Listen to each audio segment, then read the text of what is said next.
नमस्कार।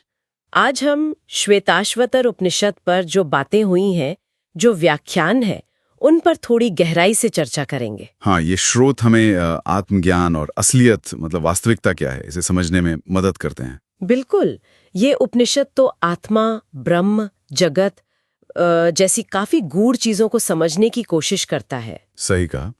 और जैसा कठोपनिषद में भी कहते हैं ना कि ऐसा ज्ञान तो सुनने को मिलना भी बड़ा मुश्किल है, हाँ, और उसे ठीक से समझना, आत्मसात करना, उसके लिए तो और भी तैयारी चाहिए। तो आज हमारा इरादा यही है कि इन चर्चाओं से वो खास बातें निकालें जिनसे ये समझ आए कि खुद को जानना क्यों इतना जरूरी है। और कैसे हमारा ये अज्ञान, जिसे अविद्या कहते हैं, वो हमारे हर अनुभव पर असर डालता है। चलिए तो फिर इस पर बात करते हैं। सबसे पहले तो यही सवाल उठता है कि भाई इस सच्चाई को खोजने की जरूरत ही क्यों है। हाँ, क्यों? तो व्याख्यानों में ये साफ है कि हम अपने असली स्वरूप को मतलब आत्मा को जानते नहीं हैं अविद्या के कारण। अच्छा। और इसीलिए खुद को एक छोटा सा सीमित सा जीव मान बैठते हैं, और बस यहीं से सारे दुख शुरू होते हैं। मतलब ये अज्ञान हमारे अंदर ही है, हाँ, कहीं बाहर नहीं। बिल्कुल, हम ही उसके आधार हैं और हम ही उसके विषय, लोकस एंड सब्जेक्ट दोनों।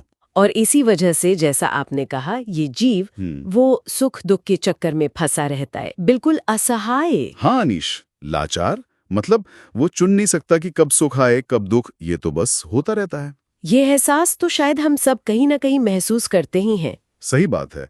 तो फिर अगला सवाल आता है कि भाई ये सब बना कैसे, इसका असली कारण, वो कारणम क्या है। क्या वो समय है, या चीजों का अपना स्वभाव, नियति, या बस अचानक हो गया सब? उपनिषद इन सबको नकार देता है। वो कहता है परम कारण तो ब्रह्म है। अच्छा, ब्रह्म। और ये ब्रह्म क्या है? व्याख्यानों के हिसाब से ब्रह्म वो परम सत्ता है जिसे शब्दों में बांधना मुश्किल है, सबसे परे, जिससे सब कुछ आता है। हाँ, और जिसमें सब वापस चला जाता है। सृष्टि का स्रोत भी वही और लय भी उसी में। यहीं पे फिर वो माया का जिक्र आता है ना, जिसे प्रकृति भी कहा गया है। बिल्कुल, माया की भूमिका बड़ी दिलचस्प है। ये सिर्फ भ्रम नहीं है। तो क्या है? ये वो शक्ति है जो अनुभव करने वाले को मतलब भुक्तृ को और जो अनुभव किया जा रहा है यानी भोग्यार्थ, उन दोनों को जोड़ती है। अच्छा, एक तरह का पुल या पर्दा। हाँ, कह सकते हैं, एक पर्दा जो ब्रह्म की असलियत को ढके रखता है। इस बात को समझाने के लिए वो दो पक्षियों वाला उदाहरण बहुत इस्तेमाल होता है ना। हाँ, बहुत ही सुंदर रूपक है वो। एक ही पेड़ है, मान लीजिए शरीर, उस पर दो पक्षी बैठे हैं। एक पक्षी जो जीव है वो पेड़ के फल चख रहा है, पिप्पलम स्वादवती, कभी मीठे कभी कड़वे कर्मों के फल। और दूसरा पक्षी वो साक्षी है, ईश्वर के लीजिए, वो बस देख रहा है।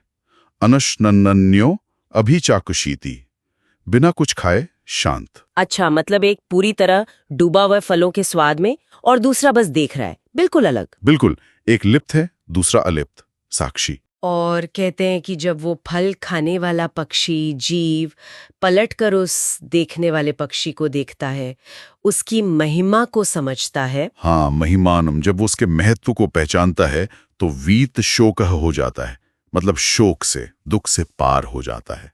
तो फिर सवाल ये है कि ये पहचान होगी कैसे, उस साक्षी तक पहुंचेंगे कैसे? यहीं पर ध्यान और ज्ञान का रास्ता आता है।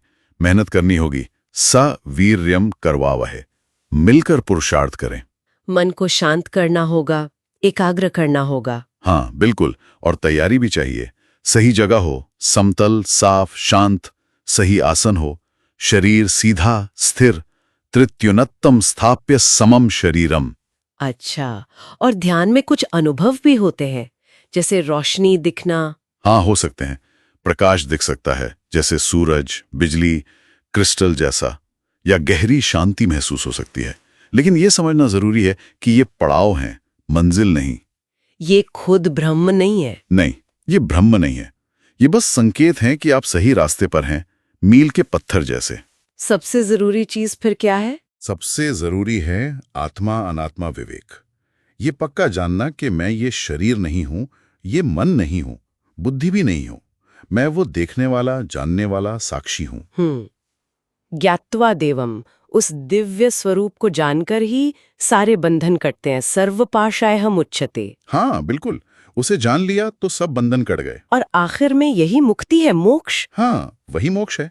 देखिए, कर्म या पूजा पाठ मन को साफ करने में मदद करते हैं, पर दुखों का जो पक्का इलाज है वो सिर्फ ज्ञान से होता है। कौन सा ज्ञान? यही ज्ञान कि मैं ब्रह्म हूं, अहम ब्रह्मास्मि।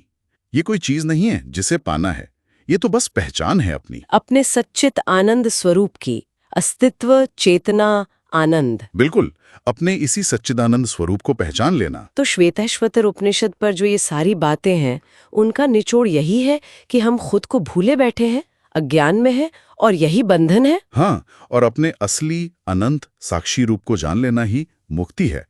दुख से निकलने का यही एकमात्र रास्ता है। और अंत में सोचने के लिए एक बहुत गहरी बात छोड़ जाते हैं। उपनिषद में ही कहा है। हाँ, वो श्लोक है ना कि जैसे आकाश को चमड़े की तरह लपेटना नामुमकिन है, ठीक वैसे ही उस देव को, उस दिव्य तत्व यानी ब्रह्म को जाने बिना दुख का अंत होना भी नामुमकिन है। ये दिखाता है कि ये ज्ञान कितना ज्यादा जरूरी है। इस पर सोचा जा सकता है। बिल्कुल।